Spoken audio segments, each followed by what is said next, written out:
Hey everybody, welcome to the 83K Way podcast. We have Michaela Shiloh today. Amazing person. She is a Forbes 30 under 30 entrepreneur. I am a singer-songwriter. I've written for Janet Jackson, Britney Spears, LL Cool J, Cassie, Vic Mensa. She's built so much just in the time that I've known her. I had plaques on my wall, like the Britney Spears, the Pit Bulls, but my bank account did not reflect the platinum plaques on my wall. Out of nowhere, like a lightning bolt to my brain, I have all these service provider friends and like all these people that need the services.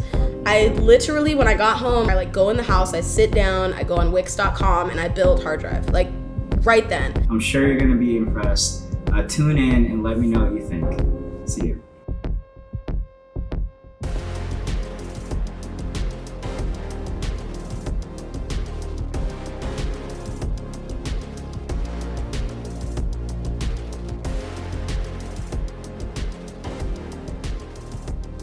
So, we have Mickey Shiloh. I'm going to let her give her own introduction because it's really long. And it's long. It's really long. It is long. And we don't even cover her middle name. So, but, welcome to the 83K Way podcast with Mickey Shiloh today. A super honor to finally meet you in person. Crazy. Let alone have you on this podcast today to explain to some folks, your journey, your story, some of the sacrifices you made to get to where you are. But let's get right into it. Go ahead and give an introduction. Yeah, absolutely. Well, thank you, first of all, for having me. I'm Mickey Shiloh. I won't give my middle name. I am a singer-songwriter, entrepreneur. It always is kind of uncomfortable to list my discography, but I've written for Janet Jackson, Britney Spears, LL Cool J, Cassie, Vic Mensa. I mean, the list goes on and on. I'm Forbes 30 under 30 in music. That was a huge honor. Got that in 2019. And now I'm just working on my record label. It's called HRDRV. It is a one-stop shop for artists, producers, songwriters to get everything they need. Everything from artwork, mixing, mastering, production, you name it. So that's been my life the past 2 years is HRDRV. Yeah. It doesn't seem like just 2 years. I know. The growth is pretty amazing. I'll say so myself. Yeah. I have your sticker on my Yeti. Yeah. It says Mickey Shiloh. Oh. Yeah. Did I send you a sticker? The disc, when you sent the CDs out. Oh my gosh, right. Yeah. Thank you for supporting. See? You gotta support people. Yeah. Yeah, you do. So, okay. Digging into your list, we met roughly 4 to 5 years ago now. Yeah, 2017-ish. And so the whole premise of the 83K is to kind of dig into what it took for you to get to where you are now.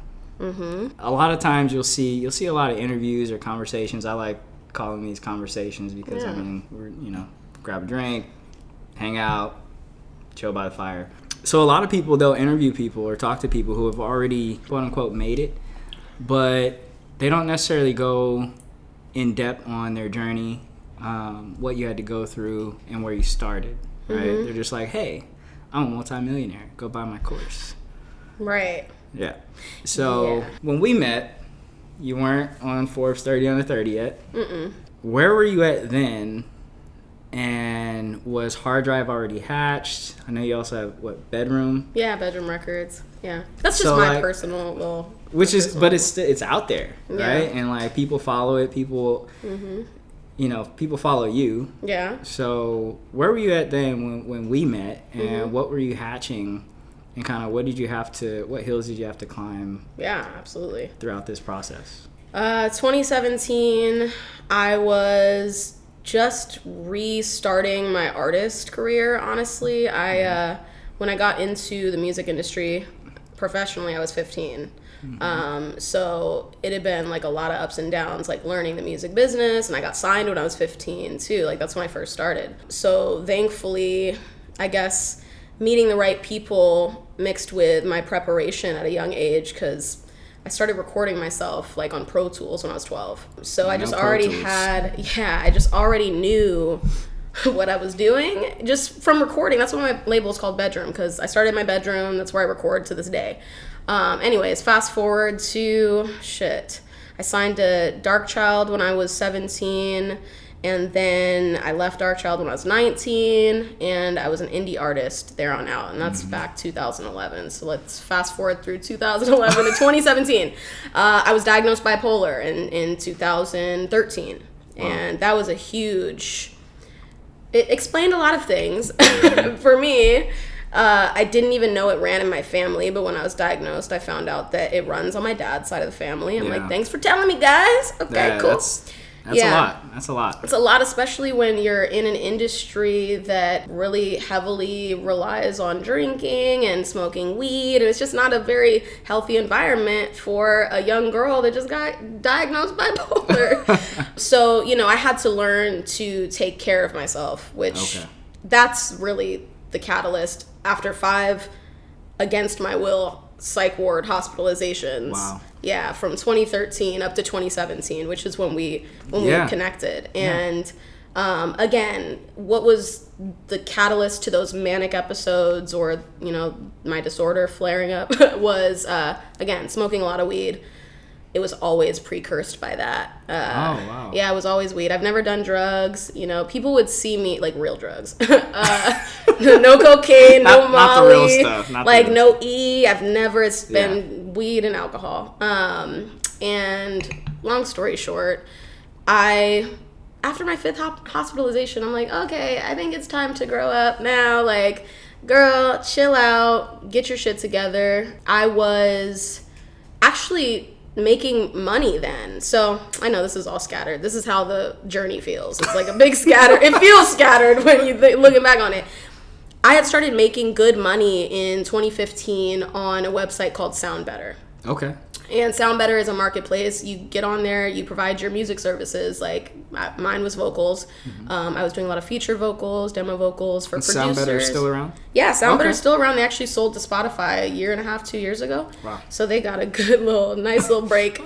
And I'm really close to the CEO, and he's amazing. But yeah, anyway, it was nice to finally be making money at my craft, because before that I had plaques on my wall, like the Britney Spears, the Pitbulls, but my bank account did not reflect the platinum plaques on my wall, because that's just how the music business is. You don't make no money. That's how a lot of businesses. Let exactly. me tell you. It's such a facade. You know, it's such a facade. But anyways, all that to say, in conjunction with the bipolar disorder, I got myself into a lot of credit card debt, you know, back then. So these are all things that were adding up. I'm like, I'm getting hospitalized.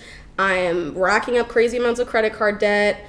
This is not who I am, like, at all. Like, I come from a really great family, great education. Like, I'm just like, this is not aligning with who Michaela Shiloh is. Like, fuck Mickey Shiloh. That's Mickey Shiloh. Michaela Shiloh does not do this. Yep. So, yeah, I had a real come to Jesus moment. Was there something that caused that? The come to Jesus moment? Yeah. Yeah, it was that I was making a lot of money, but I was also still really unhappy. So I was unhappy when I was broke. I was unhappy when I was making money. And I'm like, oh, this is what they're talking about. Like, you need to find your purpose. And so my whole life up to that point, I thought music was my purpose. And I'm like, I'm still super unfulfilled. I'm only as good as my last song that I put out, or that I got a placement on with a major artist. It just was super surface level, right? Yeah. So around 2016, 2017, I started really focusing on personal development. That was it. And the only reason I knew what the hell personal development was because an ex of mine used to shove that shit down my throat. And I was like, not listening to him. But now he's a freaking millionaire. I'm like, he knows what he's doing. Let me look into this personal development thing. Personal development. Yeah, so I found a mentor from afar, which was Bob Proctor. He's one of the leading teachers of The Secret. And this old white guy. Old white guy. At first you hear him talk and you're like, this is bullshit. I was literally like, this is bullshit, this is bullshit, this is Law bullshit. Law of Attraction. Like, Law of Attraction. Have you seen the movie? The Law of Attraction movie? No, I haven't seen it. I haven't read it. But he's in it. He's in the movie. When did we see that? 2006? Oh my god, really? 2009? No, he's amazing. And then I have a client who's really close with him too. It's crazy. I haven't met him. The person, Agape. Agape.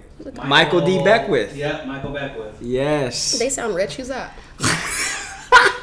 Beckwith? Last name Beckwith? He rich. He's the, what do you call it at Agape? He's the main speaker at Agape. He's cool. Yeah. And he was also in The Secret. Oh, wow. See, like I said. Yeah. Spiritual singer. But that's awesome. That's awesome. So you... Yeah, I dove head first. I locked myself in my apartment for like 3 months and rewatched his videos on YouTube over and over. I have the notebooks still from back then, like end of 2016, yeah. But then mix that with bipolar disorder and you start thinking even crazier things. So what happened once you realized that you needed some personal development? Yes, I realized that. You got a mentor from afar, like you said. Yep. But you still had, this bipolar disorder that was recent still. Yeah. Recently diagnosed. Recent. So how did you merge those two? Because it seems like you came out of 2017, 2018, like on fire. Yeah, but no. So the thing with bipolar disorder is once you're super high, my last episode was end of 2017, my last manic episode, then you just skyrocket down. And so 2018 was actually the worst year of my life. Wow. Yeah, like 10 months of complete misery, no genuine laugh, no genuine smile, Also, I was fighting taking medication, so it was like, that's ultimately actually what got me back on track at the end of 2018, is I started taking the right medication for me. Wow. Yeah, but so the catalyst for me even getting back on medication was that I was sitting on my toilet one night. It was like August. I'd already peed, you just sitting there. I was going to maybe ask, not as a man, you don't sit, but... So I was sitting there. You get distracted. So. I had already went, but I was there. Exactly, the distractions come in. And it was like 1 a.m. It had to have been August 2018. And I was looking for a suicide hotline. And I didn't want to call one because I had never called one before. Wow. And I didn't want to have police come over. I just didn't know how it worked. Yeah. So I found a chat, and I was 92nd in line on the freaking suicide hotline chat. And I was like, nope, okay, it's time. This can't continue this way. So literally next day, I called my doctor. I was like, I'll try the freaking medication that you want me to try. And then 2 weeks later, it was like the lights went back on in my head. Yeah. And then the personal development started kicking back in too, because I had been studying it so much previously. I got finally back into it, and things are starting to connect in my brain again. Right. And I heard Tony Robbins say something like, you don't have a business unless you build a system that can be sold. Right. And I was like... Automation. Yeah, but I was like, damn, I'm super... I still am making good money... But, if I stop working, recording my vocals or writing songs, I don't have a business. It's gone. So, for the next 6 months, I was like, what the hell is my business going to be? I was, getting into ClickFunnels. I was getting into, learning what a sales funnel does, how you do it. And I'm like, this don't feel genuine or authentic at all to me. I understood how people were making tons of money, selling little e-booklets and courses and all that, but it really didn't feel authentic to me. Yeah. Kid you not, I'm driving from... here, Los Angeles, to the Bay Area on April 21st, 2019. So long again, drive. It was a long drive, 5 hours. Out of nowhere, like a lightning bolt to my brain, I think. I have so many artists, songwriters, producers that DM me or email me asking me where I get my cover artwork, my mixing, mastering, my production. And then on the other side, I have so many graphic designer friends, engineer friends, producer friends. I have all these service provider friends and all these people that need the services. I literally, when I got home 2 hours later to the Bay Area, I didn't even say hi to my mom or my sister. I go in the house, I sit down, I go on Wix.com, and I build hard drive. Right then. Subscription based. I remember. I remember when it was rolled out. Yeah. 10 artists signed up the first week.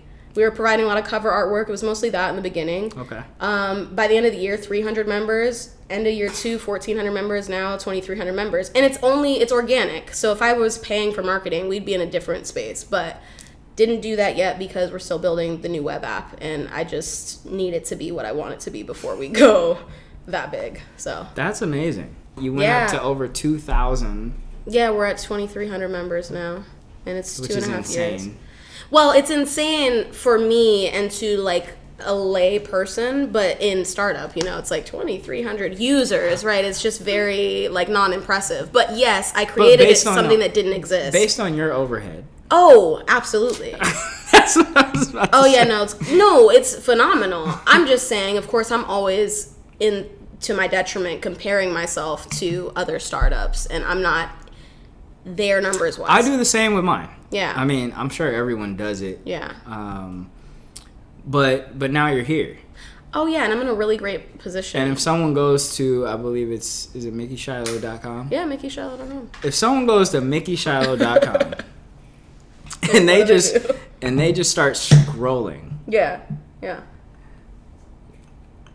I'm gonna run this back. If someone goes to MickeyShiloh.com and they just start scrolling on your site, yeah, you have so much going on. Mm-hmm. Not that the site is busy, but right. that the site, yes, she just literally has a lot going on with your brand, with you as a person, and then some. Yeah. So, very common comment that I get. Yeah. Right. So, okay. Hard drive. Yes. 2 questions. Yep. What's next for hard drive, Yep. and what's next for you personally, though? Yes. What's next for hard drive is we launched the MVP of the freaking web app this year.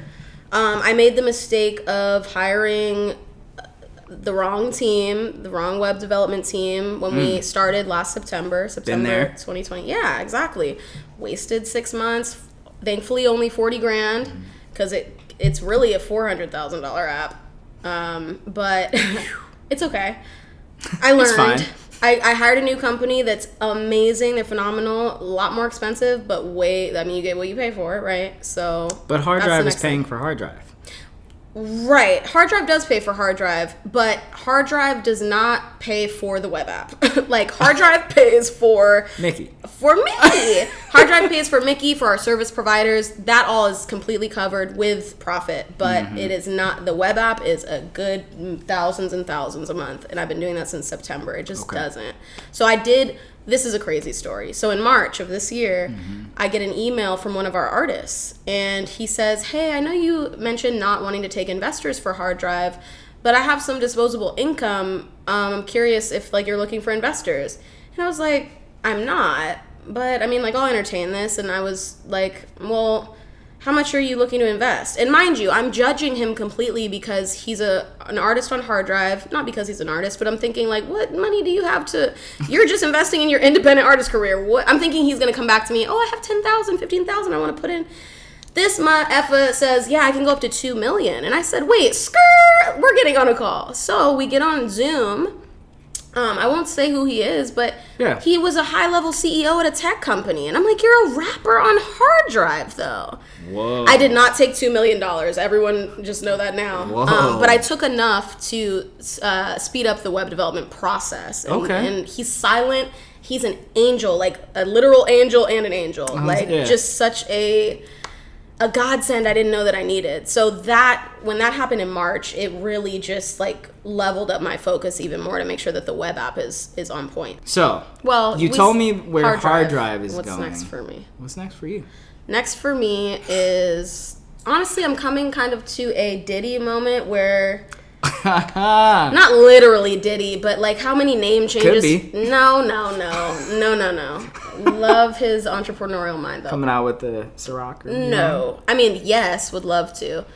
But no. That's my next interview is a tequila brand. Oh, really? Oh, shit, I need some sponsors for some shit. Okay. So, actually, one more thing about hard drive. Yeah, no, totally. Ooh, we're going to have your logo on the next Drive Awards. We do, we just held our first one in April. We do something. I saw. Yeah, the Drive Awards. It's our own Grammys. I know. Our members. It was really dope. I support. It's crazy, the growth, from last year, April, obviously, we're all at home, so we did it on IG Live. And then, I saw. Yeah, and then to go into the place, 20 performers. It was, professionally done. I was the host for 5 hours. It was streamed, It was just such a crazy level up. But anyways, that leads me to I need a liquor sponsor for next year. Liquor sponsor, location. Okay. I was going to use the same guy we used before.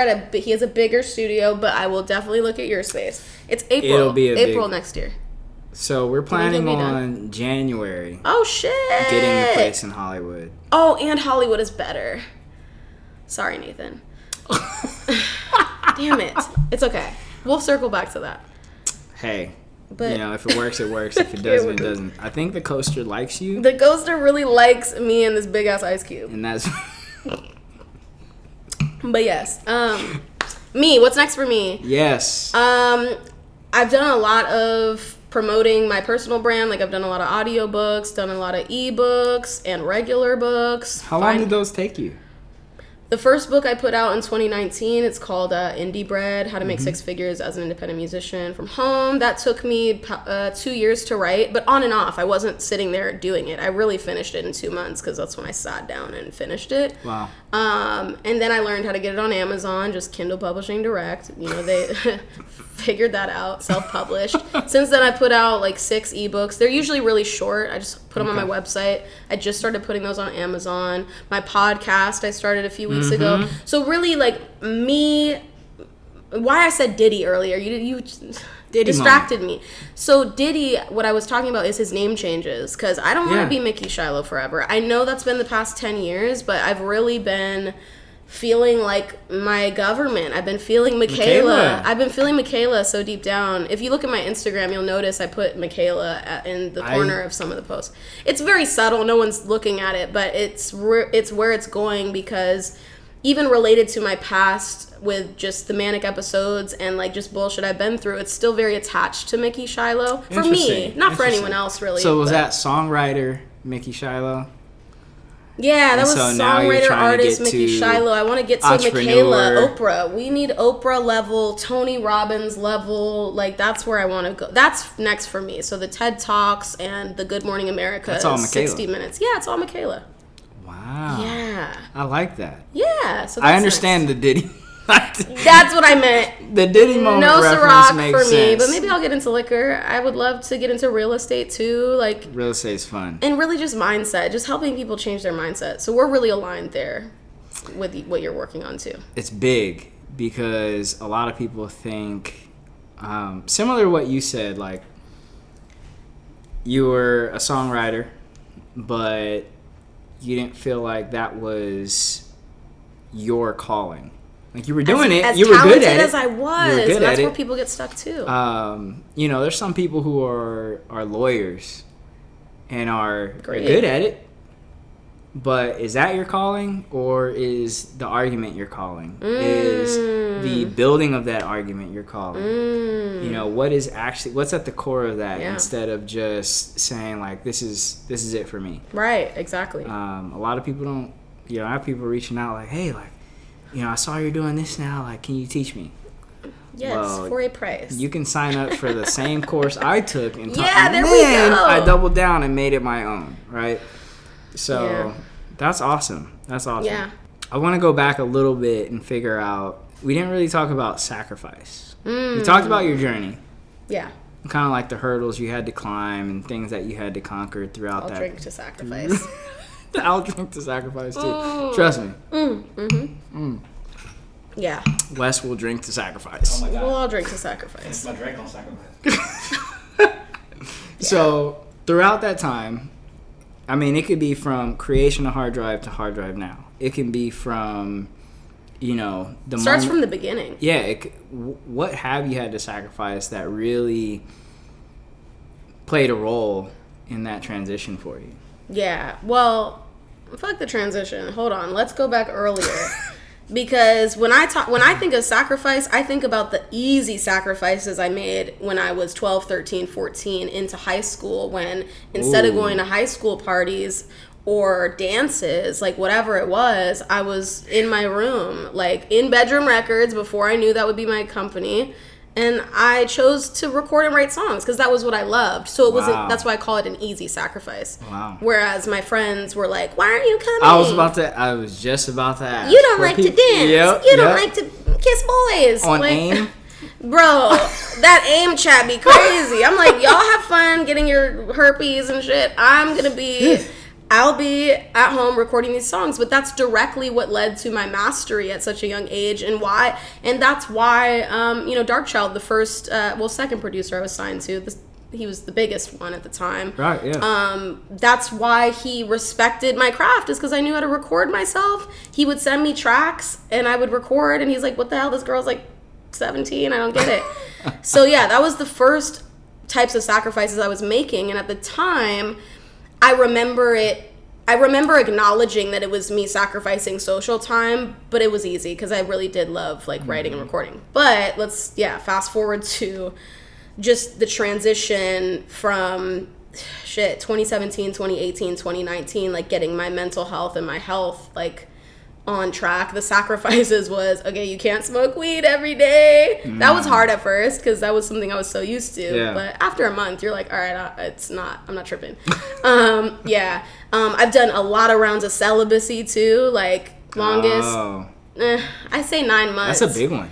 9 months doesn't sound that long when I have friends that are like, girl, I did 2 years. But like, I don't know, for me, 9 months was really long. So I've just did one even from June last year until like whatever, April this year, whatever the amount of months that is. Yeah. And that was super intentional too. That was a sacrifice. I moved back to the Bay Area. I was super focused on hard drive. And then then I got my investor. And then now I've got interest from other people too. So that's another sacrifice that I've made.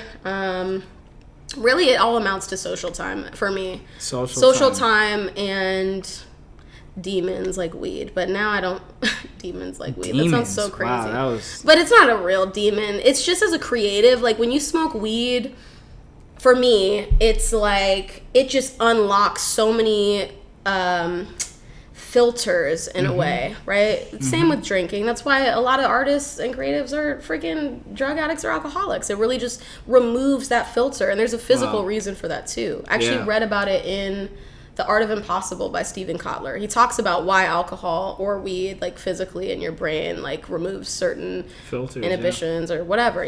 But that's really been it. It's social time and the drug aspect, I guess. And it's so well worth it. It's not even hard after What a about while. family and friends? Because some people have seen my posts, like I'll put family in, like family is an action word to me. Love that. It's not just a title thing. Like you can be an aunt, uncle, whatever, mom, dad, but unless those actions are taken to actually be that, especially as an adult. Right? So kid, different, but like when you're an adult, your mom, your dad, your aunts, your uncles, your family, it's more of an action word. And then your friends, they're all saying like the friends are your the family you choose. Love that. A lot of I've seen. Oh no, you're about to start talking about my friends. Here we go. You have some dope friends. I have cool friends. That took a while. I follow them. They're awesome. Entertaining. Great. Like cannot complain. Seem like dope people, especially you're from LA. No, San Francisco.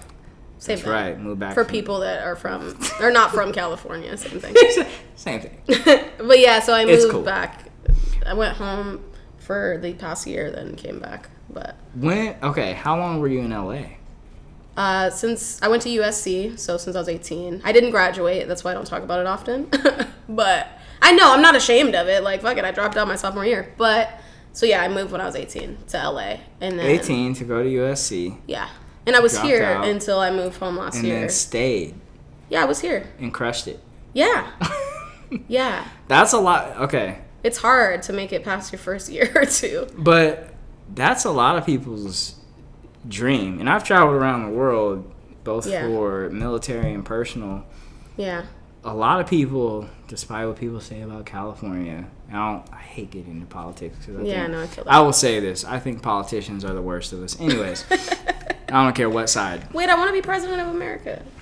Well, you'll be Michaela, the president, not Democrat, Republican, Independent. Exactly. Michaela. Oh, we could go on about that forever. We don't even get into that. But anyways, that is still highly sought after by people around the world to come here to LA. People don't know where we're at. We're in LA. Right.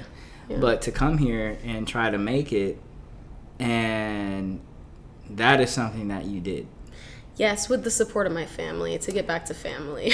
That's huge. There's no way. I mean, I would have slept in my car, but I never had to because my family was like, we believe in what you're doing. But once 23 hit, they were like, my mom was like, you're getting a job. I'm confused. You have platinum plaques and no money. So, girl, Starbucks, Nordstrom's, what we doing? Platinum plaques and no money. Mm-hmm. That's crazy. Well, I mean, it's expensive to live here, first of all. This is true. This is why. And I'm bougie, so I needed a nice place. But yeah, You do have a Peloton. I do have a Peloton. I had the tread. I actually gave it back. They had a recall. I gave the tread back. Yeah. Really? Yeah. You still have the bike? No, I still have the bike. Yeah. Okay. I know. Gosh, it's here. But yeah, no, my mom has by far been my biggest financial supporter up until 23. That's when I discovered Sound Better, which I was telling you about earlier. That's when I started making like good money. Like best months on there, I was doing $14,000. Yeah, crazy. Would you say Sound Better was your catalyst though? Yes, for understanding my worth as a musician, for sure. That's big. Yeah. That's big.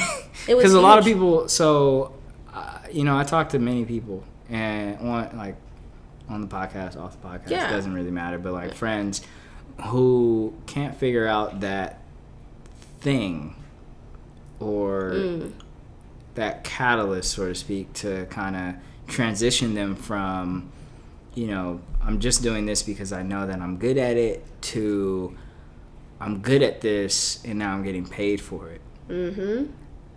And then, let's keep going. I'm getting paid for this, but now I'm getting paid my actual worth for this. Mm-hmm. And that is absolutely huge. Mm-hmm. Okay, so Sound Better. Yeah.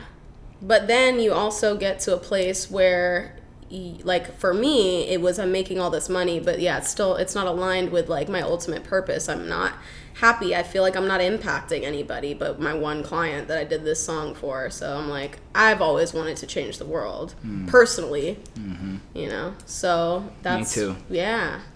The world's a interesting place. It's very interesting. Yeah. You should read, if you haven't though, The Art of Impossible by Stephen Cutler. I just read it a few weeks ago. I haven't read that. Please, because he talks about this particular thing too. He talks about intrinsic values versus extrinsic values. So the intrinsic values are like someone's feeling for purpose and things like that. And extrinsic values are the things like fame, sex, like whatever. And that when you hit about $75,000 a year, your need for shelter and food goes away. So you're then starting to focus on intrinsic values. Yeah. So that's why people that start making mad money don't care. They're like, I'm still unhappy. Years ago when I hit 75. Yeah, see? That was a huge transition for me. Yeah, he studied this. And even being in LA. Yeah. Like, well, $75,000 in LA? Yeah. Yes, you can make $75,000 in LA and be okay. Yes. If you're doing the right things with your money. Yes. But still. I was in Lamert Park. I'm done. Yeah. That's fine. I've heard about Hard Drive. Mm-hmm. I've heard about you. Yep. So, let's say a year from now, we're like, yo, let's bring Michaela. Love that. Mm-hmm. I caught myself. You did. I love that. Yeah. Let's say we bring Michaela back on and see what she's been up to. What are you up to a year from now? A year from now, where are we at? September? Mm-hmm. I definitely did my TED Talk. Ooh. Hard Drive is definitely launched. Like the MVP, we're in phase 2 for sure. The web app. The web app, yeah, Hard Drive. We're at like 40,000 members, at least, because that's as far as my mind can go right now. And I am hopefully gearing up for a little vacation. I would love to take like a month off for real. When was the last time you took a vacation? Well, the problem is, I just went to Vegas a few weeks ago, but the problem is I work still. Like, I was in the hotel room most of the time. Mind you, it was a suite, but it was still, I know, weird. So I want a real vacation where I'm able to leave my electronics. That I have not done, ever, like, except the psych wards. And that's amazing. It's mad and amazing. It's bad and amazing. That's an interesting take on. But I will tell you, every time my last psych stay was 21 days, and obviously you don't have your phone, you don't have anything. I have really chronic back pain too. But when I left, my back did not hurt. What? So yeah, I would love to take a month vacation where I'm not on my phone, I'm not typing, I'm not sitting, I'm hiking, I'm doing shit where like maybe it'll heal my shit. I'm going to Yosemite soon. Ooh, you are? Tomorrow. Okay, that's too soon. I was like, I'm about to come with y'all. You know what's crazy? When you say psych ward, this is going to be ridiculous. Those times were crazy. You know what it reminds me of? Good Burger. Oh, God. It looks like that, too. Wait, but why? Just because of the way it is? There's not the dance break, though. There's no dance break, but there is an old guy smearing his shit down the hallway. Wow. Yeah, really bad. That's not fun. Not fun at all. And screaming and people getting injected against their will. I had 4 grown men in the hospital. Like, I just wanted to stand at the edge of the room. They literally picked me up. I had bruises on my arms and threw me on the bed and restrained me. Like, it's like shit like that you're like, and I'm like, yo, I'm I've written for Janet Jackson, Britney Spears. I'm also out of my mind. But they're like, no, she's crazy. Tells the nurse, like she was being hostile. Like, I was like, can I just stand at the edges? And they were like, I'm just getting thrown back into this moment. Just like men like thinking they have authority because they're freaking orderly at a hospital. The patriarchy. But yeah, it's really fucked up. That whole system, bruh. One day I want to do shit like that too. That's focused on improving those like healthcare systems. Because you've been through it. Yeah, and I would always talk to someone before I left. Like, I would find a way to talk to someone that's, like, semi in charge of something. And, of course, they said, yeah, we'll take this into consideration. Take this under consideration. Yeah. I was given the wrong meds. Man, it's been so crazy. So crazy. You've conquered all that, though. It's pretty... Yeah, because of who I am. But there's so many people that have not the same type of... very true. ...mindset to get through that. See people in there that have been in there for a year and a half. Just because they're old and can't read the rights, the patient's rights handbooks and shit. It's so fucked. Jesus. Yeah, anyway, I didn't mean to get so dark. It's okay. Your friends. Yeah, my friends. How are they? How are they? My core friends, I feel like I'm always motivating. So that's another thing I've actually been working on. I've seen like Giselle. Yeah, Giselle is one of my best friends. Good job saying that right. Really? Because it's JVZEL on her thing, so people are like, yeah. You know those puzzles, sometimes people feel like, if you read this, you're a higher... You have the business mind to put the words together correctly. Yeah, Jazz is one of my really good friends. Bear Music? Yeah, Bear Music is really amazing. My boy Firstborn. He's not really active. Yeah. Damn, you did your research. Look, I like to follow people who are doing something. Yes. Or at a bare minimum trying to get to somewhere. The bare minimum. Yeah, the bare minimum. Or trying to get to somewhere. Yes, that is something my friends all have in common. Is that. It's about the journey. Sometimes the journey is way more important than the destination, right? Yeah. It is, because then when you get to the destination, you're like, what chilling. now? Yeah.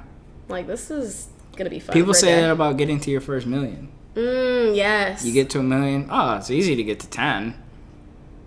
But you got to get to 1 million first. Exactly. It's like the first 1,000 true... It's the, 1,000 true fans rule. Same thing there, too. How much... That's a whole other topic. 1,000 true fans is amazing. So many people are focused on getting hundreds of thousands, but it's like, bruh, if 1,000 people pay you 100,000 or 100,000, 1,000 people. Hold up, we getting there. But 1,000 people pay you 100 a year. Goddamn, it's my magnetic field again. 100,000 a year. Ooh. What just happened? I don't know. My ice. Your ice went crazy. See, you should have messed with this one. I gave you my last one. Oh, did you fill it up with water to get another one going? No, it wouldn't freeze in time. But anyways. It's okay. What role have your friends played? Because mine have been like crucial. Oh, yeah. Oh, yeah. Family you choose. Right. Man, my friends are really one of the biggest support systems. Like, all voice note, freaking Jazz, damn near every day, like, with some shit that's going on. You are big on the voice note. I am big on voice notes. It's just easier than typing it out. And it doesn't look crazy. Like, I'm crazy with, like, 20 fucking blue. Is it because they disappear? No, they don't disappear if you set them to never expire. But it's just nice, one succinct message, right? or a couple every once in a while. That jacket you almost wore here. Oh my gosh, bruh. A green Adidas. I really want an Adidas sponsorship, so I try and wear like the shit that I want, Adidas or whatever it is. Like I try and kind of include them, but no. I only have 2. I would just like to clarify. I only have 2. Are your friends? See, that's why. The ones he's obsessed with is who we're talking about. Obsessed. No, like the vibe is dope. Yeah, they're cool. Cool people are very hard to come by, especially in Los Angeles. Cool, authentic people. Yeah. So I met Bear through jazz. So that was just, again, it's like the vibe that you attract. It's really important to consider the friends of your friends, too. Like, that's something I really pay attention to. You know, if you're fucking with someone that you know did me wrong or like whatever, and we're really close, that's kind of weird. So I might slow fade on you a little bit, because that's weird. But I've gone through so many iterations of friends, but the core group I have now, it's been like past 5-6 years. And again, I've been in LA for 10 years. So to think, I went through a lot of changes in my friend circle and finally found, I don't know, you vibrate at a certain level and you like attract at that level. Vibration. Yeah, and that's why a lot of people have the worst friends because they're terrible people. Yep. And it's like you guys are just commiserating together in little balls of negative energy walking around. So if you want to break out of that, it sucks because when someone realizes their friend group might be a part of the problem in their own life, when they start to change, they get so much hate from a lot of those people for changing. Yeah. So then most times, I'm done with your ice. Most times it'll bring them back into that, negativity just because they want to fit in. But it's like, you're just fitting in with the wrong crowd. It's like people that take advice, like stock advice from the Starbucks barista. Nothing wrong with working at Starbucks, but why are you listening to someone that isn't where you necessarily want to be? You know what I'm saying? We do that all day. I completely understand. Yeah, I know. Yeah. I don't want to get into this, but I'm going to just mention this. It's the same thing with politics in the U.S. It's the same thing with almost everything. People will read a headline, they'll read from some one-off shop that doesn't mean anything. Oh my gosh. Hey. Don't do any type of their own research. Nope. Not one. Nope. Social media is it's a whole other conversation. Really, really sad. It's a blessing and a curse. Right, because you can use it as a blessing for your own shit, but man.